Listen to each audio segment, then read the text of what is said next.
My name is John Marchnek, and I'm a security analyst and solutions expert with Broadview Networks.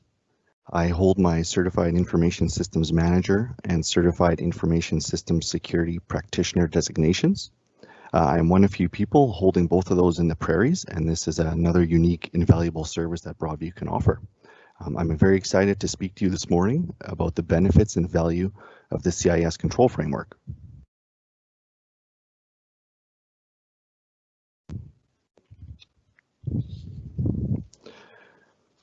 Starting simple, the dictionary definition of a framework sounds simple enough. It's a basic conceptual structure of ideas. However, numerous frameworks have been published, and it's a very complex area. Most, if not all, cybersecurity news is bad news these days, and executives and IT professionals are feeling overwhelmed with the volume of information, particularly when all of the news headlines talk about the dire consequences of breaches and hacks. Last night, CISA and the FBI released an advisory on ransomware targeting healthcare and the public sector. It's real and it's a day-to-day issue. IT development, operations, and security frameworks have a long history, and there have been many flavors of the month.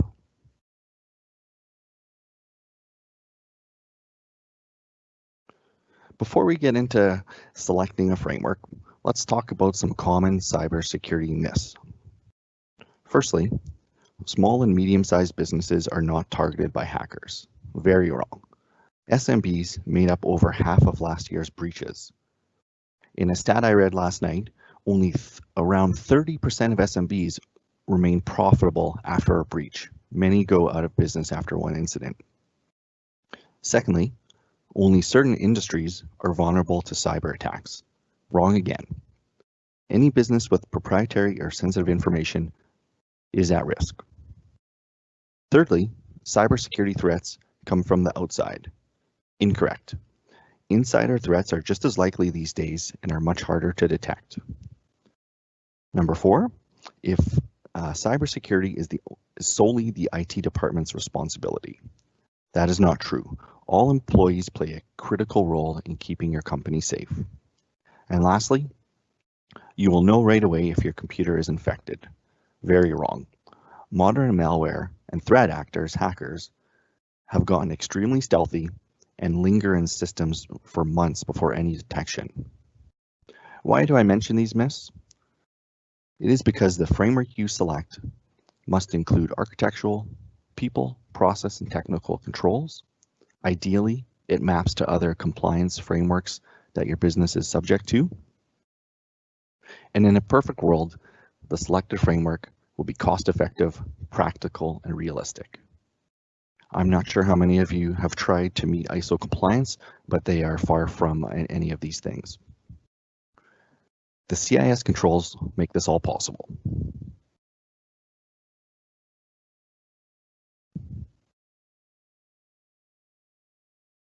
CIS stands out as a framework for practical cyber risk management. The CIS controls are a set of prioritized actions that form a defense in-depth measure and are there to mitigate against the most common attacks. The CIS controls are created by a community of IT experts who apply first-hand, on-the-ground experience to create globally accepted best practices. This is not about John or Joe told you so, or company XYZ is recommending this. This is a framework that's globally accepted based on those best practices. And CIS comes from a wide range of sectors. The experts that contribute come from retail, manufacturing, healthcare, education, government, defense, and more. A few comments about the CIS controls. It's important to note that they're regularly updated to reflect the current threat landscape and real world. And prioritization is key. There's many large organizations out there with bags of money in their security budget that are neglecting the basics because of lack of prioritization. So why should you consider the CIS controls over a checklist found on the internet? The CIS controls focus on the fundamentals and most valuable actions. These are actions that every enterprise should take. And this value is determined by your ability to prevent, alert, and respond to attacks. As I mentioned, the controls are a prioritized, highly focused set of valuable actions. They're mapped to other compliance and regulatory frameworks, which reduces your cost of assessments and the frequency of reassessments from scratch.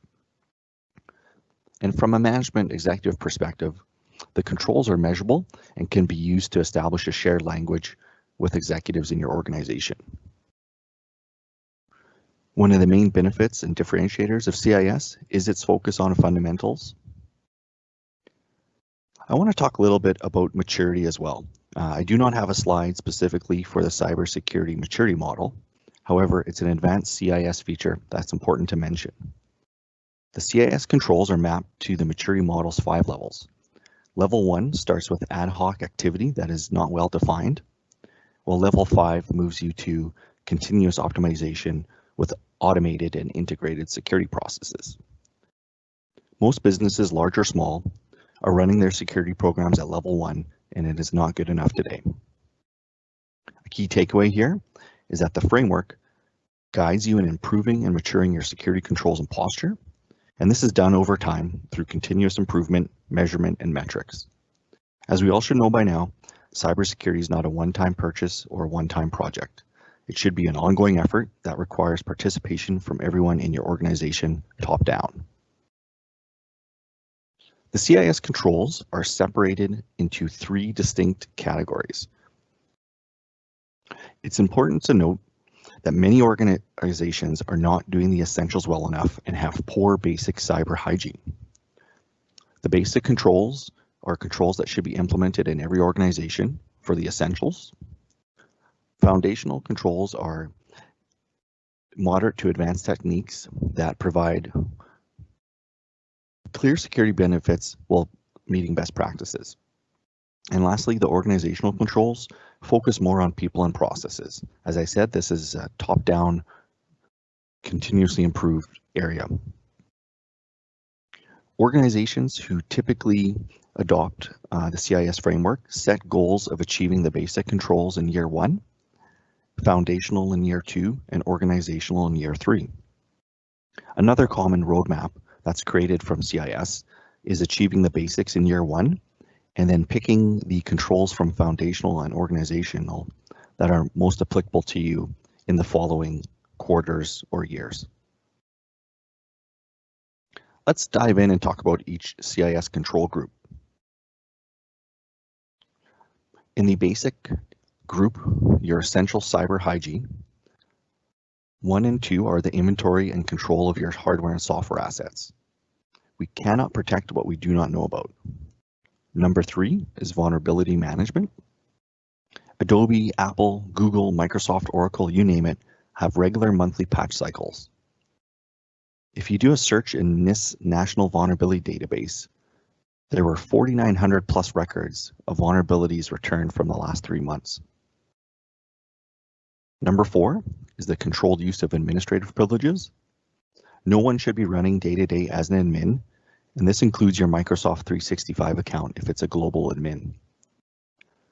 Number 5 is the secure configuration of your hardware and software on various devices, regardless of type, class, physical or virtual. This could be corporate devices, personal, bring your own devices, and others.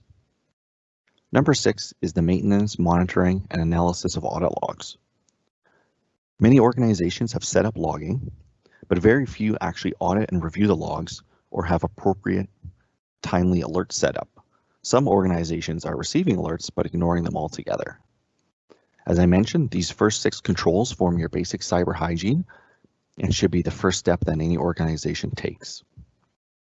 To my point earlier about how often CIS is updated to reflect the real world, control number 6 regarding audit logs used to be a higher control in the foundational group, and it's recently been moved into the basic area. I expect number 17, security awareness training, will be moved into the basic group in the next release or 2. In the foundational area, we have number 7, email and web browser protections. Traditional antivirus isn't cutting it today. New antivirus tools and methodologies include EDR and XDR. We have to look at what that new versions offer. Number 8 is malware defenses. Number 9, the limitation and control of network ports, protocols, and services. We have to ask, is your network properly segmented? For example, is your payment card or sensitive information on a different network than your day-to-day workstations or guest wireless? Number 10, data recovery capabilities. How often are you testing your backups? What are your real actual recovery point and time objectives? Do those meet the business needs? Number 11 is the secure configuration of your network devices, whether it's firewalls or switches. Many devices have weak default passwords set, and most vendors have excess services or protocols open by default. Number 12 is boundary defense. While perimeter defense is still important, identity is the new perimeter. Identity and your accounts hold the keys to the kingdom. Number 13, data protection. How do you protect against data leakage? Would you even know if a large amount of data left your organization? Number 14 is controlled access based on the need to know. For example, when employees change jobs, their access is rarely cleaned up. Excess and improper access accumulates over time, particularly with long-term employees. Number 15 is wireless access control. And lastly, number 16 in the foundational group is account monitoring and control. We hope that you have multi-factor turned on for everyone. Additionally, we have to ask, are you monitoring risky sign-ins and risky user reports? How do you know? In the organizational group that focuses on people and processes, we have number 17, security awareness training. This is not just watching a 15-minute video once a year. This is having a security awareness and training program that is mandatory, that tracks participation, potentially has quizzes and knowledge tests at the end around phishing, detecting scams, and more. Number 18 is application software security. Do you write your own code or applications? Are you using free open source tools from a source like GitHub that could be compromised? Number 19 is incident response and management, which I would suggest is a higher number in the future. It's not a matter of if, it is a matter of when. Are you prepared to respond to a breach or a ransomware incident like the healthcare industry is facing this week? Do you have incident response plans? Are they updated? Are they tested in a tabletop exercise? And lastly, number 20 is penetration tests and red team exercises. It is best practice to run external penetration tests against your internet presence or internet-facing devices, at least semi-annually, or when significant changes are made. Additionally, you should run internal vulnerability scans on a quarterly basis. Here is an example of CIS control number 3, continuous vulnerability management. Note here how each control is broken down into sub-controls with categories for asset types and security functions. In a typical assessment of each control or sub-control, we ask 4 questions and they're evaluated in 4 different ways. Number 1, do you have a policy defined and documented for the sub-control? Number 2, do you have the sub-control implemented on all or some of your systems?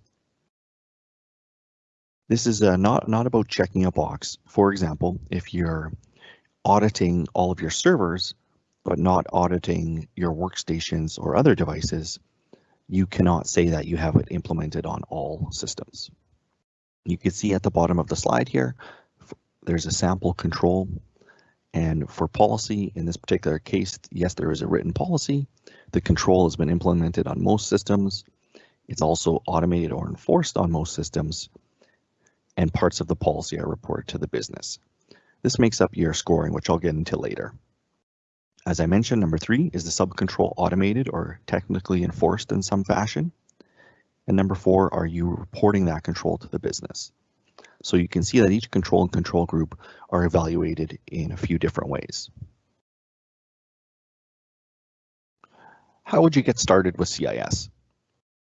We have some questions to answer first, and that is the need to understand what's critical to your business, data, networks, and systems. We have to remember here that security is not an IT problem only. This is a business problem to address. We have to consider the adversarial actions that could impact your organization, i.e. the threats and vulnerabilities that you may be exposed or at risk of.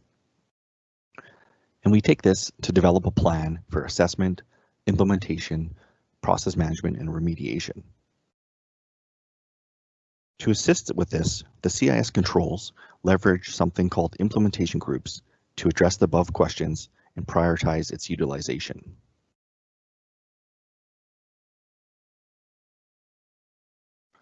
CIS introduced these implementation groups to help simplify an organization's security improvement program and to help you create that roadmap.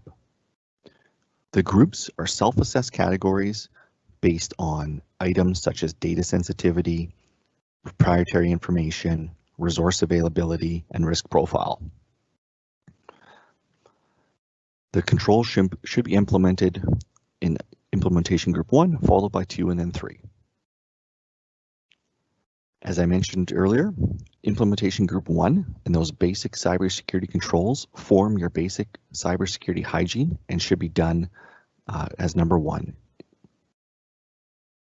Here are some examples of implementation groups and how they're classified. A family-owned business with around 10 employees would self-classify as group 1. A larger regional organization providing a service would classify as group 2. And lastly, a large corporation with thousands of employees and most likely a global or multi-location presence would classify as group 3. CIS defines group 1 as an organization with limited resources and cybersecurity expertise. Group 2 as an organization with moderate resources in those areas, and group 3 as an organization with significant resources and cybersecurity expertise internally.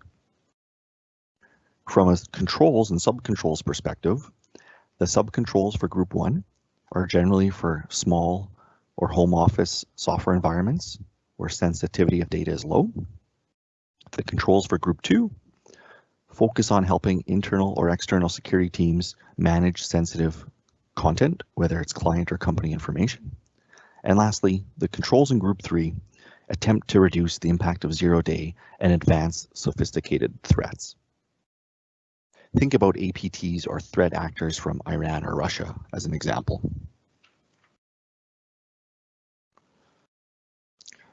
Let's talk a bit about compliance requirements and meeting your compliance requirements. Organizations large and small, public and private, are tasked with complying with multiple legal, policy, or regulatory frameworks. Another feature that sets CIS apart is its mapping to the numerous industry frameworks.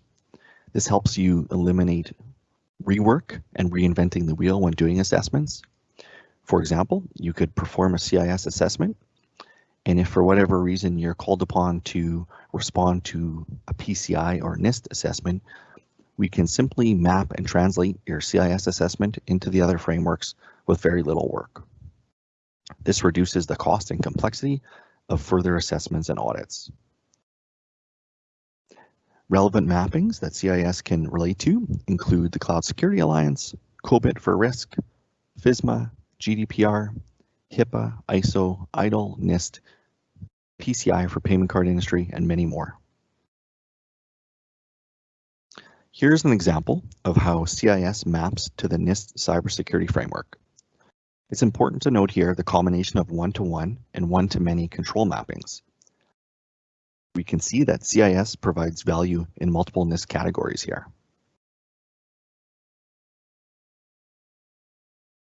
If you'd like to take this for a test drive yourself, you can use the CIS Controls Navigator to map any of the CIS implementation groups and controls with the framework of choice.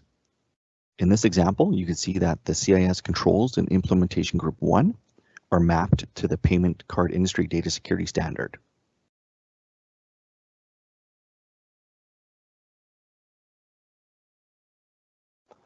Deliverables of an on-premise CIS assessment include your scoring related to the implementation groups, implementation percentage by control, so i.e. how many subcontrols and controls have you completed in full or partially, and your security maturity levels. This information is used to create a custom security roadmap for you, including short-term and long-term projects.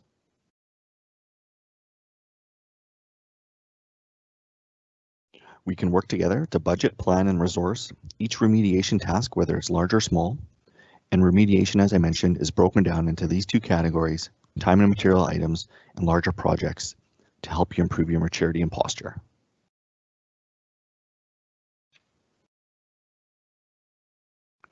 Another outstanding and valuable offering from CIS is the CIS benchmarks. They have developed more than 100 benchmarks across 25 product families to safeguard systems against today's threats. One of these benchmarks is specific to Microsoft 365. The CIS Microsoft 365 Foundation Benchmark provides prescriptive guidance for establishing a secure posture for your Microsoft 365 online environment. It includes recommendations for Azure Active Directory, even the free basic Azure Active Directory included in legacy or productivity only Office licenses, for SharePoint and Exchange Online, Intune, which is now the Endpoint Protection Manager, OneDrive for Business, Skype, and Teams. I won't spend too much time on this, but the benchmarks are developed using a consensus review process comprised of various subject matter experts.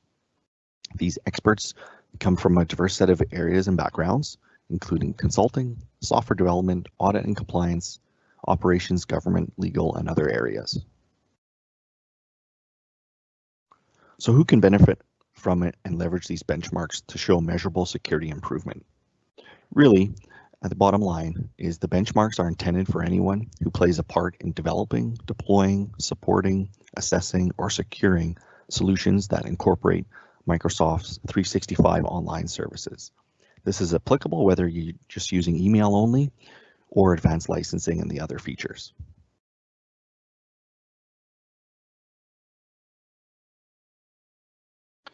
So how does a benchmark assess Microsoft 365 online? Each recommendation has an automated or manual status that is evaluated. Automated represents recommendations for which a control can be fully automated and validated to a simple pass or fail state, whereas manual controls represent controls that require all or some manual steps to validate.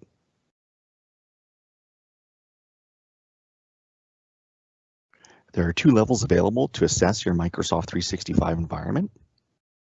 Level 1 intends to be practical and prudent along the lines of that basic cybersecurity hygiene. It intends to provide a clear security benefit and does not inhibit the use of the technology. I think about security versus convenience and being too restrictive. Whereas level 2 assessments, they're intended for larger environments or where use cases where security is paramount. Think law firms, credit unions, any health provider. The level 2 assessment acts as a defense in depth measure. So you have 2 or more controls for each potential weakness or vulnerability. Level 2 assessments could negatively inhibit the use of the technology depending on the security restrictions put in place.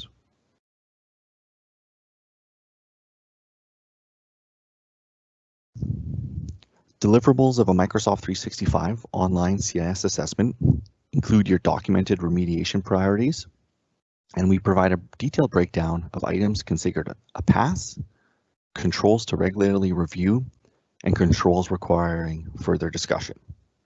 We have to keep in mind a few items. Some controls require regular review opposed to just configuring them or enabling a feature once. Think about reviewing your audit logs or risky behavior. Other controls are license dependent in Microsoft's world. I'd like to reiterate that it's important to remember that security should not be set and forget.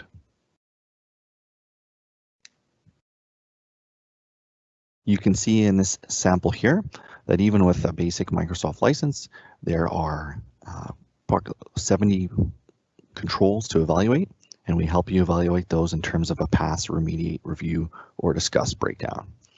It gets into your 365 setup for accounts authentication, application permissions, data management and sharing, email security, auditing, storage, mobile device management, and more. So how can Broadview Networks help? We can customize and tailor CIS assessments to organizations of all license types and sizes. We can integrate a 365 online assessment and its remediation work into an on-premise assessment and produce that security roadmap for you, a detailed and prioritized set of actions to improve your security posture. And as mentioned, we can also map these related controls to other frameworks if you have those requirements for your organization. Thank you for your time this morning, and I'm going to pass it back to Tyson.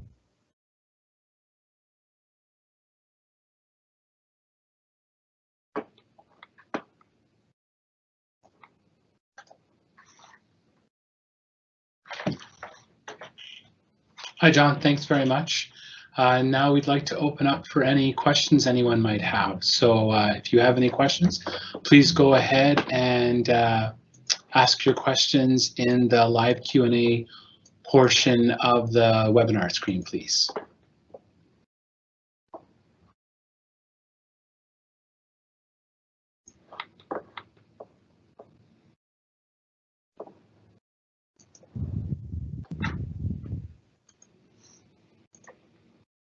Okay, and we have one question now. Do I need cybersecurity insurance?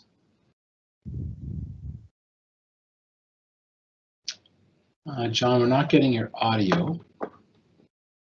There we go. I can tackle that question.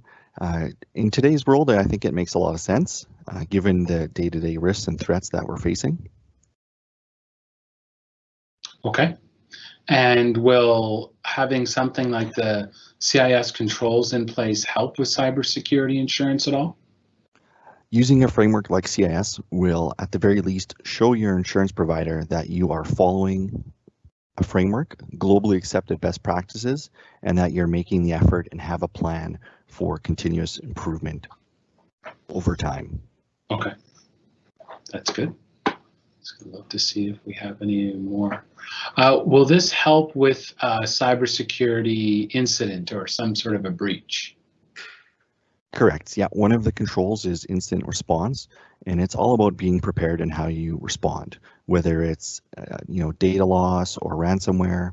If you have a plan that you've documented, tested, walked people in your organization through a tabletop exercise or simulation, you'll be well ahead of many others. Okay. Okay, that's good. Thank you. Does this help with any sensitive information stored or managed by like third-party vendors? Yeah, absolutely. It depends on how your environment's set up and your licensing in some regards, but there are controls and best practices for data sharing settings in Microsoft 365, for example, specific to data loss prevention and a regular review of what's shared and with whom.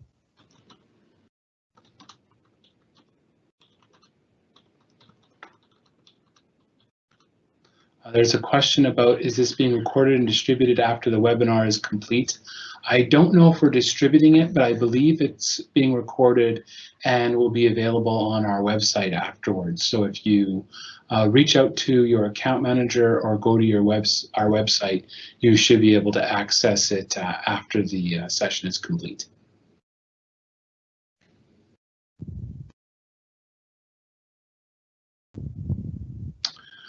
Okay, well, if we don't have any other questions, then I think we'll wrap it up a little bit early. And thank you everyone for your time and for attending. And if you have any other questions after this, please don't hesitate to reach out to myself or John or any of your account managers or anyone at Broadview Networks, and we can get you to the right person to help with any additional cybersecurity information. Thanks very much, John. Thank you. Thanks, everyone. Thanks, everyone. Goodbye.